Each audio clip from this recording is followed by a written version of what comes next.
Ito yung pinakamaluwag. Maluwag ba dapat magaan? Na 5 kilometers kung takbo sa buong 4 months. Magpa 4 months na ako eh.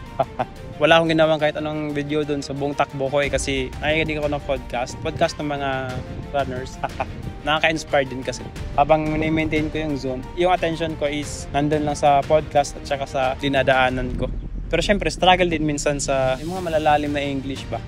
Halos ganun pa rin yung range ng workout time sa mga ginagawa ko ng mga naunang araw. Pati yung pace, average na heart rate ko is napababa ko siya kumpara dun sa 4 na araw na ginagawa ko. Sa buong 51 minutes, 45 minutes dun is zone 2.